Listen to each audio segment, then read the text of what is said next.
Assalamualaikum warahmatullahi wabarakatuh. Kembali lagi bersama Pak Adi. Apa kabar anak-anak? Bagaimana keadaan kalian selama di rumah? Pak Adi harap kalian tetap sehat, tetap semangat belajar dari rumah, serta tetap mematuhi protokol kesehatan. Nah, hari ini adalah pertemuan pertama semester 1, tema 1, dengan tema indahnya kebersamaan, dengan materi indahnya keragaman di negeriku.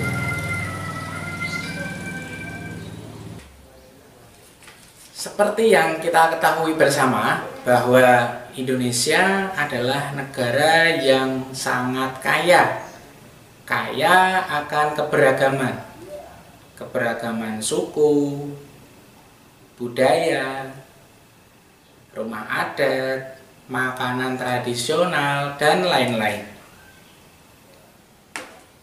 Meskipun sangat beragam, Indonesia tetap bisa bersatu dengan semboyan Bhinneka Tunggal Ika, yang artinya walaupun berbeda-beda tetapi tetap satu jua.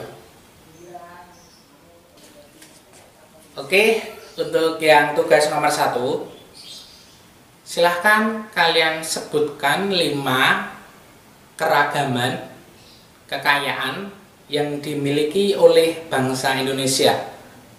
Jadi keragaman apa saja yang dimiliki oleh bangsa Indonesia? Tuliskan 5 ya. Saat ini Indonesia memiliki penduduk sekitar 270 juta jiwa berdasarkan sensus penduduk pada tahun 2020. Nah, meskipun sangat banyak, itu tidak menjadi penghalang untuk kita sebagai masyarakat Indonesia untuk bisa membangun bangsa Indonesia. Justru itu akan menjadi kekayaan, keragaman yang kita miliki sebagai masyarakat Indonesia. Nah, dari sekian banyak jumlah penduduk yang ada di Indonesia, semuanya tersebar dari Sabang sampai Merauke, yang terletak dalam kondisi geografis yang berbeda-beda. Ada yang pegunungan, dataran tinggi, dataran rendah, pesisir pantai, juga ada di desa dan kota. Nah, perbedaan yang kita miliki justru harus meningkatkan sikap saling menghargai dalam diri kita terhadap sesama. Nah, apa saja contoh sikap saling menghargai? Yang pertama, mementingkan kepentingan umum daripada kepentingan pribadi. Yang kedua, tidak mengejek masyarakat atau budaya daerah lain. Dan masih banyak lagi. Nah, untuk tugas nomor 2, silahkan kalian tuliskan 5 contoh sikap saling menghargai yang bisa diterapkan di lingkungan sekolah. Tuliskan 5. Nah, seperti yang kalian ketahui bahwa Indonesia sangat memiliki kekayaan yang beragam. Contohnya adalah alat musik tradisional. Seperti yang kalian ketahui, Indonesia sangat memiliki kekayaan yang beragam, baik itu budaya, nyanyian daerah, senjata tradisional, makanan adat, dan sebagainya. Bisakah kalian menyebutkan 5 lagu daerah yang ada di Indonesia? Oke, tugas nomor 3. Silahkan tuliskan 5 nama judul lagu daerah beserta asal daerahnya. Tuliskan 5 ya. Sekarang coba silahkan perhatikan bacaan ini. Nanti untuk membaca silahkan kalian stop atau pause dulu videonya ya, agar bisa membaca dengan cermat.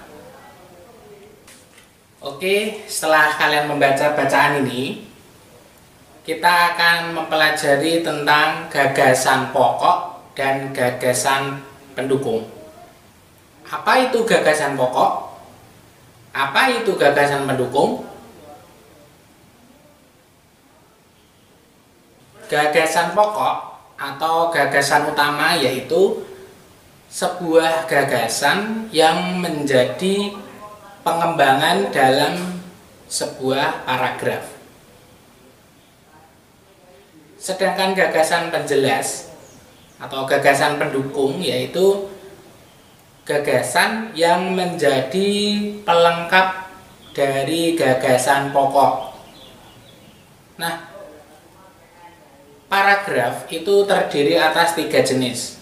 Ada paragraf deduktif, paragraf induktif, dan paragraf campuran.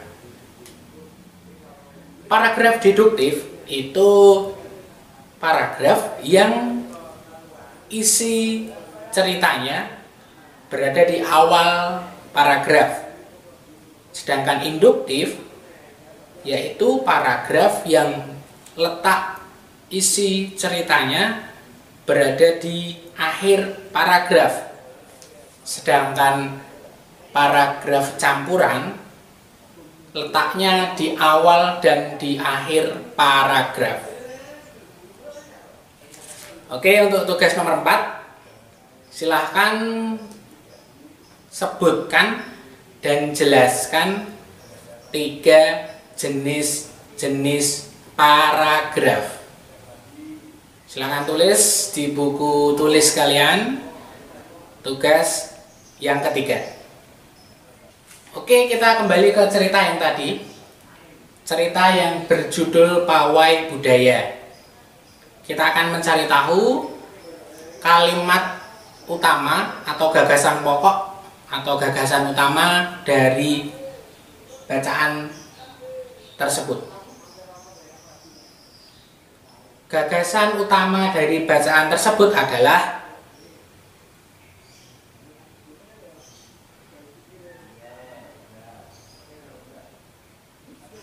nah, itu tadi gagasan pokoknya. Untuk gagasan pendukungnya atau kalimat penjelasnya berarti kalimat yang ada setelah gagasan pokok. Dan kalimat penjelas dari bacaan tersebut adalah ini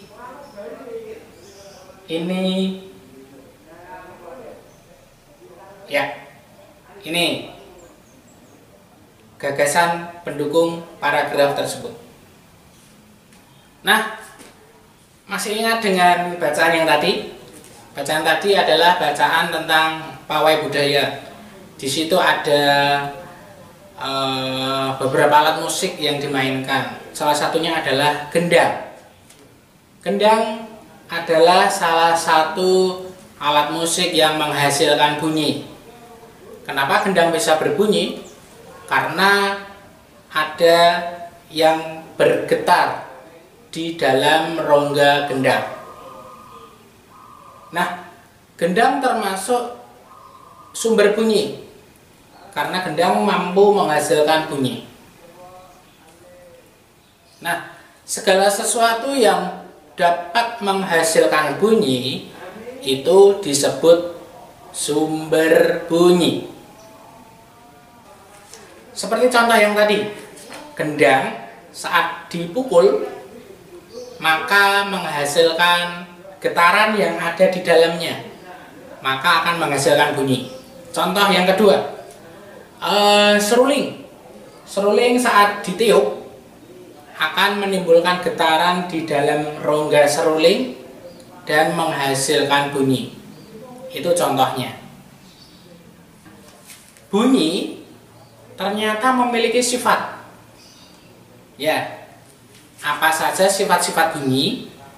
Yang pertama, bunyi dapat merambat melalui zat padat, zat cair, dan gas. Yang kedua, bunyi dapat diserap dan bunyi dapat dipantulkan. Yang ketiga, bunyi selalu memiliki getaran.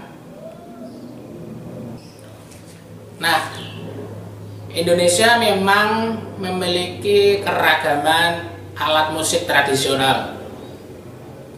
Ya, alat musik pasti menghasilkan bunyi.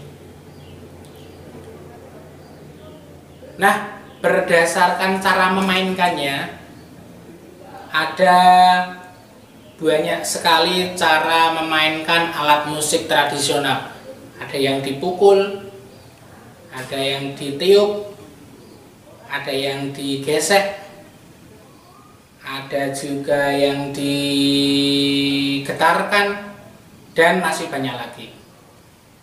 Berikut contoh alat musik yang dipukul. Lalu ada juga yang ditiup, ada juga yang digesek, dan lain-lain.